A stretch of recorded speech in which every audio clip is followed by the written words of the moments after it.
중요한 뉴스들이 진짜 많습니다.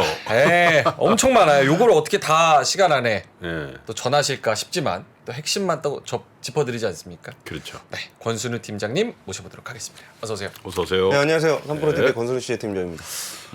와, 지난 주말에 그 SVB 때문에 주말에 일시키셨잖아요. 내가요? 아, 근데 어제는 뭐 CS가 또 이렇게 주말 그러니까요. 사이에 지금 시끌시끌해가지고 정말 다행인 게 그 지난주에도 SVB가 우리나라 장 시작하기 전에 좀 정리가 된 상태로 근데 묘하게 주말에 다 해결하고 뭐 이러네, 그죠? SVB도 그러게요. 그 주말에 미국 쫙 움직여가지고 어쨌든 해결했잖아요. 그러니까 아무래도 좀 자본시장에 영향을 좀 덜 주기 위한 노력들이 반영 좀 된 것 같아요. 그러니까요. 근데 와, 저 어제 새벽까지 뭐 밤 12시에 나왔던 게 이제 부결 관련한 게 어제 밤 12시 넘어서 나왔거든요. 근데 아침에 일어나 보니까 타결이 돼 있길래 아, 진짜 다행이다 싶었습니다. 가격 가지고 얼마 주면 산다, 얼마 주면 안 판다. 원래는 뭐 이게 10억 달러 네. 얘기였었잖아요. 예. 예. 안 판다고 거절했다고. 네, 근데 뭐 30억 달러, 32억 달러 정도로 했다고. 10억 프랑, 10억 스위스 프랑이었으니까 10억 그죠? 스위스 프랑. 그러니까 뭐 한 11억 정도였는데 예, 예. 그걸 3배로 올린 거죠. 예, 3배 올렸습니다. 그 내용 좀 설명을 드리면은 UBS가 인수를 하기로 했습니다. 네. UBS는 스위스의 최대 금융 회사죠. CS는 두 번째 회사고요. 예. 거기에 이제 일단 거기를 한 30억 달러, 32억 달러 정도를 주고 인수를 하기로 했고요. 예. 스위스 정부가 여기에 한 1,000억 달러 정도의 유동성 지원을 하기로 했습니다. 만약에 이게 제대로 안 됐으면은 저는 오늘 코스피 시장 열리는 게 정말 공포스러웠을 것 같아요. 그러겠죠. 이게 그 스위스 정부와 국립은행, 감독청 이제 다 같이 정말 이렇게 가까스로 오늘 CS 인수를 발표하게 됐다라고 네. 해서 좀 전에 발표를 좀 했었고요. 스위스 중앙은행 같은 경우는 실질적인 유동성 제공을 통해 두 은행 모두 필요한 유동성에 접근 가능하게 될 것이다. 어쨌든 인수 타결을 하게 됐으니까 여기 중간에서 생겨나는 미스들이 생길 수도 있잖아요. 뭐 일찍으로 뭐 그런 부분들은 그냥 중앙은행에서 다 밀어주겠다. 안정될 때까지는 다 밀어주겠다고 유동성 지원. 돈 빌려주겠다는 얘기입니다. 이게 좀 은행에 대한 불안감이 생기면 서로 돈을 빌리고 받고 하는 게 굉장히 어려워지거든요. 네. 그러면 이게 어려워진 상황이 되면 금리가 또 올라가게 되고 그러면은 이게 인수를 하기로 했다가도 그걸 감당하지 못하는 상황이 될 수도 있습니다. 그렇죠.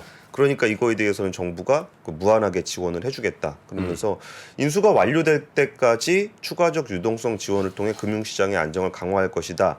연방의회 역시 이 같은 조치가 CS와 스위스 금융시장에 대한 신뢰를 강화하는 가장 적절한 해법일 것으로 판단한다. 네. 이 얘기는 정부, 그러니까 이것도 나중에 국회에서 이것도 잡을 수도 있거든요. 네. 근데 그 부분에 대해서도 다 이제 우리가 다 같이 하기로 했다는 거고 얼마나 중요한 일인지 대통령도 성명을 발표했습니다. 예. 이그나지오 카시스 스위스 대통령은 UBS의 CS 인수가 스위스 금융시장에 신뢰를 제공하는 최고의 해법이 될 것이다 라고 평가를 좀 했습니다. 이게 뭐 뉴스 보니까 라가르드 총재랑 제니 옐런이랑 파월도 여러 가지 막 전화도 돌리면서 야, 그냥 빨리 팔라 안 오른 그래. 거지? 사라 그래. 네. 이렇게 또 압박을 많이 했다 그래요. 그러니까 이게 뭐 안 되면 뭐 미국으로도 불똥이 튀니까요. 그렇죠. 예, 그래서 그 미국 재무부는 이제 관련해 가지고 스위스 당국의 발표를 환영한다. 정말 아찔했을 겁니다. 이거 자기네들은 어떻게 좀 환영이 아니라 땡큐겠죠. 그렇죠. 감사합니다. 네. 근데 CS는 SVB하고 완전히 규모가 달라요. 이게 그 CS 같은 크레딧 스위스 같은 경우는 GSIB라 그래서 이제 글로벌 시스테믹 임포턴트 뱅크. 그러니까 이전에 2008년 금융위기 이후에 큰 대형 금융회사들은 SIB로 지정을 했어요. 네. GSIB를 지정을 해서 얘네는 규제 자체를 다르게 받습니다. 그렇죠. 그러니까 시스템하게 굉장히 중요한 영향을 미치는 금융회사들은 좀 더 타이트한 규제를 받도록 돼 있었는데 사실 SVB는 좀 그냥 지방은행인 거고 그 CS 같은 경우는 GSIB로 선정될 정도로 굉장히 사이즈가 커요. 그러니까 네. CS가 문제가 생긴다는 거는 그러니까 시스템하게 임포턴트한 뱅크라고 그랬잖아요. 그러니까 CS가 문제가 생기면 전체 금융 시스템의 시스템 리스크가 된다라는 거를 전제 조건으로 깔고 가는 얘기거든요. 스위스가 아니라 글로벌 문제가 되죠. 우리나라에도 익스포저 꽤 있을 거예요. 우리나라에도 모르겠습니다. 예전에 제가 할 때는 CSFB로 이렇게 활동을 했는데 증권회사. 예. 거기서 리그 테이블이라고 하잖아요. 뭐 M&A다, 뭐 인수금융이다, 뭐 순서가 채권 있죠. 이렇게 하면 리그 테이블 항상 상위였어요. 그렇죠. 그러니까 CS 문제가 이렇게 좀 정리가 된 것이 뭐 일단 다행인 거고. 그리고 여기서 또 하나 포인트 중에 하나가 이거는 이제 그 스위스 재무장관이 했던 얘기인데 어떤 시나리오보다 국가와 납세자 세계 금융시장 안정성의 위험이 작다라는 표현을 썼는데 이거는 어떤 얘기냐면은 나라가 구제금융을 넣지는 않았다는 거예요. 그러니까 이게 은행이 정말 심각한 문제가 생기게 되면은 산다는 사람도 없습니다. 아, 그럼 그거를 이제 나라가 이제 그 부실을 나라 돈으로 메워놓고 들어가야 되거든요. 네네. 그러면은 나라 돈을 밀어 넣어서 그나마 똔똔 정도 되면은 그때 딴 데가 이렇게 사가요. 근데 그러기 전에 민간 차원에서 UBS가 10억 달러, 뭐 30억 달러 얘기 나왔다는 거는 CS가 아직 그 가치가 남아 있다라는 거거든요. 근데 지난번에 HSBC가 그 영국에 있는 SVB 사갈 때 1파운드에 사갔잖아요. 그러면 이렇게 등치 큰 은행을 왜 1파운드에 사가냐 그럴 건데 사실 금융회사들은 자산 부채 이게 계산해 보면은 네. 아무리 이게 많이 있더라도 빚이 그만큼 있으면 그냥 사실 똔똔이 돼버리네요. 돈도 안 되는 경우가 똔똔도 대부분이죠. 안 돼요. 그러니까 자기가 자산 대출 내준 거는 부실해져 있고 갚아야 될 예금은 무조건 100% 가져야 되기 때문에 부실이 좀 생기다 보면은 은행은 거의 값어치가 마이너스가 됩니다. 1달러라는 건 사실 대단한 마이너스라는 거죠. 왜냐하면 1달러 아니면 거래가 안 되기 때문에. 그렇죠. 네. 그래서 UBS가 바로 이거 딜 되고 나서 얘기한 게 크레딧 스위스의 그 IB 쪽 계속 문제가 됐었던 투자은행 쪽을 먼저 정리하겠다. 요 얘기가 또 나왔더라고요. 예. 그래서 이제 부실한 자산들은 빨리빨리 떨어내야 되는 건데, 그러니까 예전에 우리나라 저축은행 사태가 있었을 때 저축은행을 살 때 경매를 하잖아요. 그럼 저축은행 이렇게 쭉 물어놓고서 자 사실 분 이게 하면은 이렇게 얼마씩 쓸 거 아니에요. 그 쓸 때 얼마씩 쓰냐면은 이렇게 얼마 받아갈 건지 쓰는 겁니다. 예보로부터. 돈 얼마 줄래? 예. 그러니까 조금 달라는 데다가 은행을 팔겠다. 그러니까 이제 돈을 내고 사가는 게 아니고 예보로부터 돈을 받아가면서 사는 건데 적게 받아가는 사람 중심으로 경매를 하기도 했었어요. 근데 지금은 어쨌든 10억 달러 인수 제한을 했다가 이게 밤 12시 좀 넘어서였는데 CS가 그걸 거부를 했고요. 이게 주주들이 있다 보니까 이거를 그냥 헐값에 넘기는 거는 주주와 직원에 피해 줄 것이다라는 입장이었다라고 하고요. 그리고서 이제 그거를 이제 어제 한 4시, 5시 좀 넘어가면서 32억 불 CS가 종가 기준으로 1.86 스위스 프랑이거든요. 네. 근데 이거를 그 얼마더라? 예, 숫자가 지금 제가 준비가 안 돼 있습니다. 네네. 이거 조금 넘어가는 가격으로. 그러니까 반 가격이 안 되죠. 저 시가총액 대비하면 그죠? 예. 저 마켓 밸류 대비하면 반 가격이 안 되는 가격으로 인수하는 거예요. 예, 그렇게 됐습니다. CS의 역사가 무려 167년이나 됐다고 합니다. 그게 세계 9대 투자 은행이고요.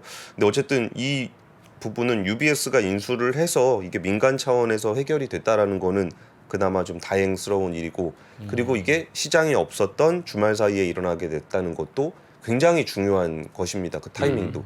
이게 만약에 평일이었다 그러면은 정말 이것 때문에 주가가 폭락해서 왔다리 아니, 다른 데가 문제가 또 생길 수가 있어요. 다른 데 잠보 있었던 사람들이 좀 문제가 될 수 있었는데 주말 사이에 정리된 부분들을 이걸 가지고 이제 글로벌하게 매크로 하시는 이코노미스트들하고 좀 요새 얘기를 해보면은 생각보다 좀 잘하는데 이런 얘기들을 좀 해요. 그러니까 정리를 꽤 잘하는데 신속하게 하는데 그런 것들이 과거 2008년 금융위기 때 여기에 좀 구조조정하는 노하우들도 많이 쌓였고 그때 뭐 좀 미스가 났던 부분들에 대한 보완이 좀 많이 이루어진 것 같다. 그래서 좀 이런 문제가 생길 때 빨리빨리 정리할 수 있는 그런 노하우들이 좀 쌓인 것 같다라는 얘기도 좀 나누고 있습니다. 네.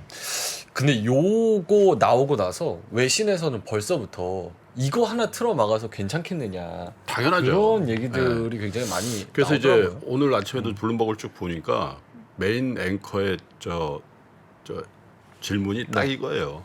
이게 박앤세일이냐 아니면 오버페이냐. 아 중요한 질문. 그러니까 이제 근데 이제 그 질문을 받은 사람이 그 어떤 은행 전문가거든요. 말을 멈칫멈칫하면서 정말 I have no idea다. 왜냐하면 그 안에 뭘 들여다볼 수가 없는 그쵸. 지금 막 타결됐기 때문에 예.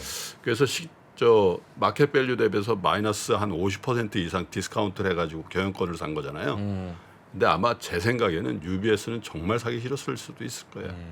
어쩌면 여러 군데서 압박하니까 못 이겨서 또 빠르게 모르죠. 타결이 된 이제 거가 저게 이제 잘 처리를 하면 이제 UBS가 독점적인 지위에 스위스 은행이 될 텐데 글쎄요. 뭐 앞으로도 가야 될 길이 굉장히 멀고 험난할 것 같은 생각이 드네요. 정프로님 CS 합병하러 날아갔다 뭐 이런 얘기들이 있는데. 정프로는 CS 윈드입니다. CS CS가 아니고 계열사 아닙니다. 그래서 좀 힘든데 CS인데. 윈드입니다, 윈드. 알겠습니다. 167년 된 은행의 인수합병 얘기. 두 번째 뉴스는요? 그러니까 이 뉴스가 이게 그 UBS 입장에서는 이걸 만약에 안 사서 네. 터지면 남 일은 아니에요. 그렇지. 그러니까 이게 평소에는 개별적으로 개별 금융회사의 수익성을 고민을 하게 되는데 이게 시스템 리스크로 가게 되면은 야 이거를 내가 사는 것도 부담이지만 만약에 안 사서 터지면 네. 자기들도 익스포저가 굉장히 클 거거든요. 그러면 이제 금융당국에서 또 설득하는 거죠. 이게 사고 나면 팍팍 밀어줄게요. 네. 그러니까 지금 언제 그 장부 다 뒤지고 있습니까? 일단 좀 사시고 부족하면은 유동성 좀 밀어 넣어줄게요. 뭐 이런 정무적인 고민들도 분명히 있었을 거라고 봐요. 근데 이게 아까 2008년 금융위기의 교훈이라는 게 그거 다 뒤지고 하면 늦습니다. 아하. 그리고 뭔가 문제가 생겼을 때는 가장 값진 것부터 팔아야 돼요. 제일 아끼는 거. 제일 아끼는 것부터 팔아야 거기에 살아남는 거지.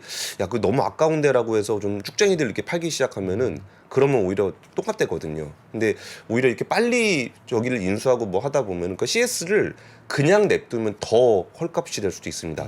더 크레딧이 떨어져서. 근데 지금 인수하는 게 차라리 날 수도 있겠다는 판단도 가만히 된 것으로 오늘은 뭐 보입니다. 다른 거 볼 필요 없고요. UBS의 크레딧 디폴트 스왑 레이트를 계속 장중에 보시면 좋을 것 같아요. 인수를 하기로 한 UBS의 크레딧이 어떻게 평가받는가 국제금융시장에서 그럼 이게 가장 중요하죠. 이번 주에 있을 FOMC에도 요 딜 타결이 어느 정도 좀 영향이 있을까요? 당연히 영향 있겠죠. 네. 예, 당연히 영향 주죠. 예, 알겠습니다. 미국도 신세를 졌으면 뭐 그거 상응하는 조치를 해야 돼. 기브 앤 테이크. 예, 그리고 지금 SVB 관련해서는 그 퍼스트 리퍼블릭이라는 은행이 조금 그 다음 타자로 좀 네. 거론이 되고 있는데 지난주에 JP 모건 같은 대형 금융회사들이 예금을 막 집어넣습니다. 그래서 우리도 이 은행 안 망하게 이 은행 망하면 우리도 예금 떼인다. 그 유동성을 지원해주면서 신뢰를 보강하는 모습이었는데 네. 이것도 지금 매각력이 나오고 있습니다. 모건 스탠리하고 PNC 은행 등의 인수에 관심을 가지고 있는 것으로 보여지는데요. 이것도 그런 겁니다. 이게 민간 지금 이게 크게 정부에서 하는 게 있는가 하면 민간 쪽에서도 부실된 거 있으면 빨리빨리 정리하는 그런 모습들이 좀 나타나고 있어요. 그러니까 퍼스트 리퍼블릭이 이제 어쨌든 구제를 단기간에는 받았지만 이게 정말 장기적인 지속 가능성을 확보한 건지는 잘 모르는 상황이거든요. 네. 그러니까 일단 유동성 지원을 통해서 급한 불을 껐다면 이 부분에 대해서 좀 더 면밀하게 검토를 하면서 차라리 다른 은행들이 좀 인수를 해가는 그런 모습들이 나타나고 있어요.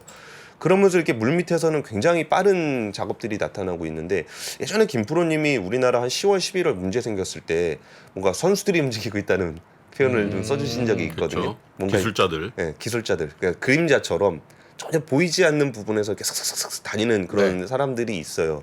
근데 그 중에 이제 미국에서도 행정부 고위 관계자가 오마를 방문했다라는 이제 소문들이 좀 돌고 지금 있습니다. 미국 네브라스카 오마 공항에요. 저 전용기들 있잖아. 비행기들. 비행기들이 수십 대가 있대요.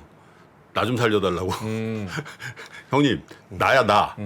돈 이러고 좀 있다. 달라고. 이런 소식이 있어요. 그 비행기의 그 항로를 이렇게 찍어서 트윗을 하시는 분들이 계시더라고요. 아 그래요? 네. 그건 저기 항로 검색하는 사이트 있거든요. 트래킹. 근데 그 트래킹 사이트에서 그 전용기 같은 경우는 넘버가 다 정해져 있잖아요.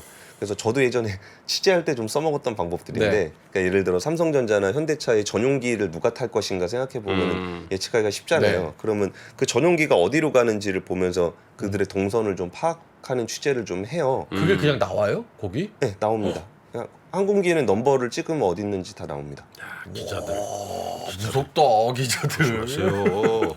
전용기 동선 없어서 체크- 다행이다. 동선 체크 다 돼. 큰일 날 뻔했니 전용기 샀으면. 그러니까요. 그 명민준 앵커님 그래서 자기 프라이버시를 위해서 전용기 이런 거 안 사시잖아요. 네. 뭐 돈이 이렇게 한참 모자라게 돼. 노출이 좀 꺼려지니까. 다행이네요. 근데 오마에는 여러분이 다 아시는 워렌 버핏이 워렌 버핏. 살고 있습니다.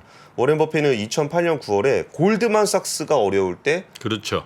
내가 한 6조 5천억 정도 쏴줄게. 음. 그래서 한번 막은 적이 있었고요. 그걸로 우선주 매입하고 워런트 취득하고 그리고 돈 많이 벌었습니다. 대박 났죠. 예, 그때 힘들 때 도와주고 원래 힘들 때 도와주면 바닥에서 사는 거라 정상화가 되면 큰 돈 벌 수 있습니다. 2011년에는 그냥 조그만 은행 하나 좀 도와준 적이 있었죠. 뱅크 오브 아메리카라고. 조금해요. 조그맣게 이게 버핏 형님이 한 50억 달러 정도 이렇게 쓱 밀어넣어서 그것도 힘들면 대박 났죠. 야, 그거 내가 도와줄게. 그래갖고 이렇게 돼 있는 상황입니다.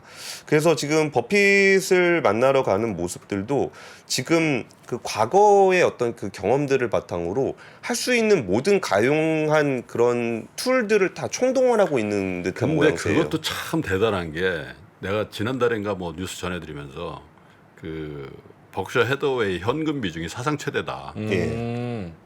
현금이 지금 사상 최대로 현금 갖고 있는 거예요. 야, 그것도 대단한 거 아니야? 그렇죠. 하필 이럴 때, 예. 예. 이거 현금 말랐다고 하면 누가 가겠냐고. 버핏 형님 현금 최고로 많이 갖고 있다는데 그게 가는 거지. 그렇죠. 부럽다. 대단해. 그러니까 현인이라고 불리는 게 아닌가 대단해. 싶어요. 그러니까 지난주에는 JP 모건 체이스를 비롯해서 그 제이미 다이먼드 자기들이 은행들 쫙 불러가지고 이렇게 민간 차원에서 우리가 한번 쏘자 그래가지고 쫙 밀어줘갖고 일단 살려놓은 거잖아요.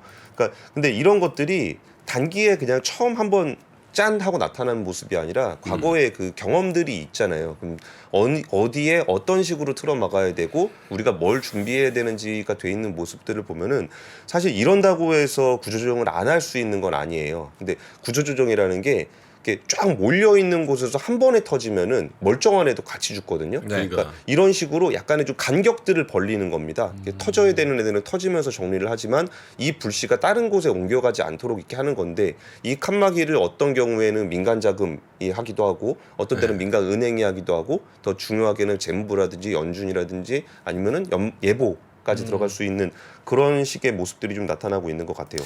그거는 연준이나 재무부가 직접적으로 안 나서고 지금 민간 JP모건이나 아니면은 저 버크셔 같은 데가 나서는 거는 정부 쪽에서 그런 약간 시그널을 주기 싫고 민간이 먼저 좀 처리를 해줬으면 좋겠는 약간 이런 것도 있는 건가요? 당연하죠. 뭐 민간에서 다 해결되면 정부는 너무 좋은 거지. 근데 아까도 얘기했다 그 기술자란 사람들이 전화도 하고 움직인다니까.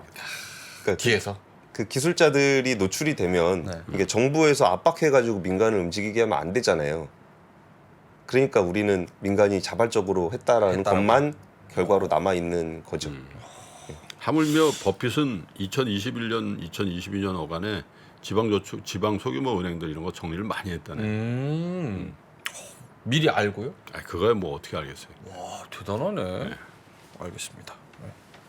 끝났나요, 유니스? 세 번째 뉴스 하면 되나요? 네. 세 번째 뉴스는 그 에코프로 압수수색이 들어갔습니다. 내부 예. 정보 주식 거래 의혹인데요. 예. 검찰과 금융당국이 에코프로 전현직 임직원의 주식 불공정 거래 의혹을 추가로 포착해 강제 수사에 착수했다라는 보도가 있었습니다. 네. 그러니까 여기서 추가로 포착해라는 부분이 좀 중요한 포인트가 될 수 있을 것 같은데요. 그리고 16일, 17일 청주시에 있는 에코프로 본사에 수사 인력을 보내 내부 문서와 컴퓨터 자료를 좀 압수수색을 했다고 합니다. 이게 이전에 그 이동채 전 회장을 비롯한 내부 임직원들이 미공개 정보 이용 관련한 수사를 받은 적이 있어요. 2020년과 2021년쯤에 여기서 저기 있잖아요. 대규모 수주 공시하기 전에 임직원들이 그 주식을 매매를 하는. 근데 거기에 전현직 임직원 정도가 아니라 그 회장이 직접 거론이 되다 보니까 좀 그때도 굉장히 좀 큰 충격을 줬었는데요. 그때 실제 실형을 받았었죠. 네, 지난해 5월에 그 징역 그 1심 기준으로 1심 징역 기준으로. 3년에 집행유예 5년, 벌금 35억 원을 선고를 받았습니다. 그러면서 이게 전자공시 올리기 전에 근데 여기서 그 중장기 공급 계약이라는 게 자잘하게 뭐 몇백억 그런 규모가 아니라 몇 조 단위 의 공급 계약들이 있었던 건이거든요. 근데 거기를 그 공시 올리기 전에 그 차명 계좌로 주식을 매수한 다음에 이걸 되팔아서 한 11억 원 정도 시세 차익을 얻은 혐의로 재판에 넘겨졌었어요. 그리고 이제 비슷한 방식으로 이제 그 에코프로와 계열사 에코프로 BM 전현직 임직원 5명도 기소가 돼서 징역 1년에서 1년 6개월 집행유예 벌금형을 받았거든요. 근데 지금 보도로 나오는 걸 보면은 금융위 특사경은 기존 기소 사건과 별개로 별건 수사.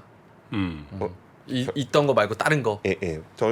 별개로 전현직 임직원의 내부 정보를 이용한 의혹을 추가로 파악하고 수사를 나선 것으로 보인다. 그리고 금융당국에서 이거를 포착을 하게 되면은 이걸 전체적인 절차를 다 거치고 검찰까지 가면 좀 오래 걸려요. 그러다 보니까 패스트트랙이라 그래서 이거를 그냥 바로 나오면 바로 검찰에 쏴주는 방식이 있거든요. 공조를 같이 하는 방식이에요. 네. 그렇게 돼 있는데 회사 쪽의 입장이 조금 달라요. 다르다는 게 조금 인상적인데 여기서 보면은 2020년, 2021년 회사 주요 공시에 대해서 의혹을 조사받은 바 있고 그 이번 금융위 조사는 기존 대상 기관과 유사해 그 연장선의 조사로 이해하고 있다. 그게 누구 입장이에요? 이게 회사 입장입니다. 회사 입장이요? 이게 회사가 이거 나온 입장이라 그러니까 기존에 있던 그때 그 사건을 얘기합니다라는 게 회사 입장인 거고 지금 보도로 나오는 거는 금융이나 이쪽 특사경 쪽에서는 별도의 사건으로 보고 있다라는 거예요. 그래서 이게 왜 중요하냐면 에코프로 입장에서는 기존에 그때 그 조사를 받은 다음에 내부적으로 임직원들에 대한 어떤 컴플라이언스를 이제 강화하고 내부자 거래 모니터링 체계를 강화했다라고 발표를 한 적이 있어요. 근데 이게 별도의 사건이고 그러면은 이게 또 무력화된 그렇네요. 효과가 있는 거잖아요. 그래가지고 이게 추가 사건이냐 아니면 별도 사건이냐 이거 가지고 약간의 좀 차이가 좀 있는 겁니다.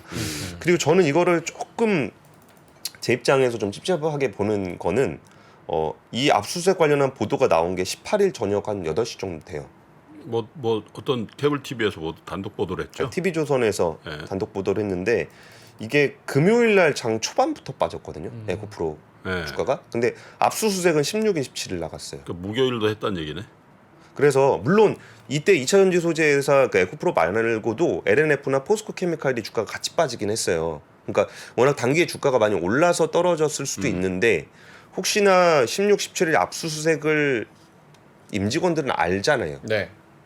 그리고 이게 실제로 사람들이 정보를 취득하게 된 거는 토요일 밤 저녁이고 그렇죠. 주가는 금요일 오전부터 장 초반부터 빠졌고 그럼 압수수색 정보를 미리 취득한 임직원들이 먼저 매도했을 가능성도 있을 수 있을 것 같아요. 가능성. 예, 가능성. 그래서 이런 부분들이 임직원분들은 되게 조심하셔야 되는 게 정말 악재를 내가 알아도 내부자기 때문에 팔 수가 없습니다. 그거 팔면은 조사받아야 되거든요. 손실의 피도 저 부정이득으로 보죠. 예, 예. 그러니까 손실의 피도 부정이득으로 봅니다. 그래서 이런 부분들도 좀 조심스럽게 봐야 되지 않을까. 그리고 특히 내부자분들은 주식 거래하실 때 정말 이렇게 신중하셔야 된다라는 말씀을 좀 드리고 싶습니다. 그리고 이거는 내부 임직원들의 어떤 개인적인 형사처벌의 문제라 기업의 펀더멘털에 직접적인 영향을 주지는 않아요. 네. 그러니까 그 부분도 좀 이렇게 투자하실 때 좀 판단을 해보시면 좋을 것 같습니다. 어쨌든 악재는 주가에 영향을 미칠 테고 이런 내부 컴플라이언스가 좀 부실하다라는 부분들을 이렇게 에코프로 쪽에서는 아니라고 얘기하고 있는 거고 네. 우리나 개선했다라는 얘기를 좀 하고 있습니다. 그래요. 자, 장 시작하면 한번 보죠. 네. 요런 거는 솔직히 좀 많이 허탈하기도 하고 좀 화도 나고 그런 것 같아요. 사실 뭐 밸류를 봤던 뭐 어쨌든 회사에 믿음이 있었던 개인 투자자들은 그런 정보들 모르고 그냥 투자를 하는 거잖아요. 근데 이렇게 정보를 가지고 있는 이런 소수의 사람들이 이렇게 배신 때려버리면 온전히 손실은 다 이제 개인 투자자들이 또 가져가는 그러니까. 마음이 아픕니다. 네. 네. 레디 액션. 유튜브에 공개도 하기 전에 조기 마감되어 구독자 여러분들께 소개조차 할 수 없었던 3프로TV 주식 부동산 액션 스쿨.